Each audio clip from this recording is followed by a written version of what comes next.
Okay, this lesson's on Sig Figs, and it should be a review. You should be following with your significant figures handout given in class.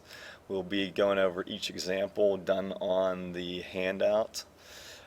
And the first one tells us that all non-zero figures are significant.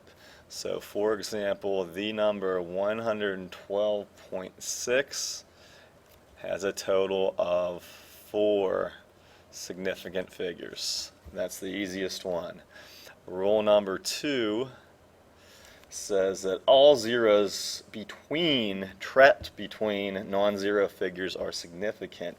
So the example given here is 108.005.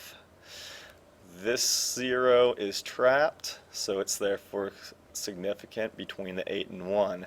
These two zeros, regardless of the decimal place, it's trapped between two numbers, the 8 and 5, so all three of these zeros count, as well as all non-zero figures, so this particular one would have 6 Sig Figs. Alright, an example of rule 3.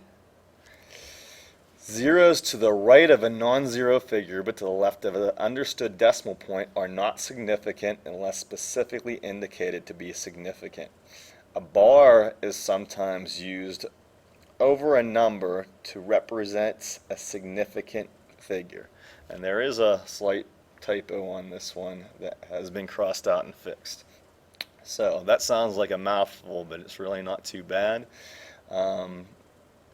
The first part of the example is the number 109,000. And basically what this is saying is obviously if you don't see a decimal, you imagine it's right there. You don't necessarily have to write it. Due to rules 1 and 2, all three of these numbers, digits count. The 1 to the 9 are non-zero, and the 0 in the middle is trapped, so those ones count. This rule's main concept is anything hanging off of the end, if it's before the decimal place, any zeros just hanging off do not count. So these 3 zeros don't count, therefore this only has 3 significant figures. As a second example, sometimes, and we'll discuss this in class a little bit more, a bar is used to force a significant figure even though our rules tell us that it's not. So in this example, a bar is placed over this figure, and therefore it now counts as 1. It's kind of like a manual way to do it. Another way is through scientific notation, which we'll speak of later. And because this one's now significant and the 9 always was to begin with, these two zeros are now considered trapped between two defined significant values. Therefore, in this case, everything counts. Now this value would have 6 significant figures. Rolling on to number 4. Alright, rule 4 states that all zeros to the right of a decimal point but to the left of a non-zero figure are not significant. So for this example, we'll take the number 0.0000647. Now what this rule is basically saying is, first of all, any zero out here, if there's no other digits out in front of a decimal point, doesn't matter at all. Sometimes we might even write the numbers with point leading it rather than a 0. This rule is stating that these 3 totally do not count, and neither does this one.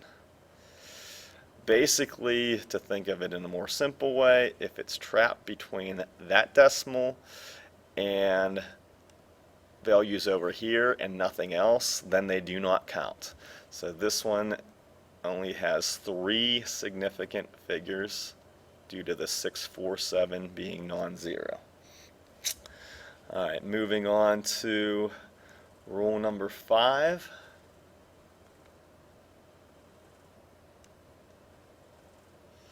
of identifying significant figures. All zeros to the right of a decimal point and following a non-zero figure are significant. Two examples shown here. The first one is 0.07080. And as Rule 4 stated, that doesn't count, that doesn't count. 7 counts. This 0 is trapped between two that are defined significant because the 8 is, it counts. However, if we have a 0 hanging off the end to the right of a decimal after significant ones, it actually is significant. Therefore, this number has 4 significant figures. Another application that may look different because of things before the decimal and not after is 20.00. In this case, obviously the 2 counts, and these 2 hanging off the end do count. They are not the same as 2 or 3 or however many are trapped up here. These are just totally hanging off the end, and there's no others to come after it. So because of that, since those 2 do count, this 0 is considered trapped between 2 that count. So back to rule number 2 earlier, that one counts. So this one would also have 4 significant figures. Alright, and number 6 is the rule for addition and subtraction, and number 7 is the rule for multiplication and division, which we'll be covering in a later segment. The above 5 rules help us identify the number of Sig Figs, which must always be done, especially when completing operations in the next several examples we will lead into.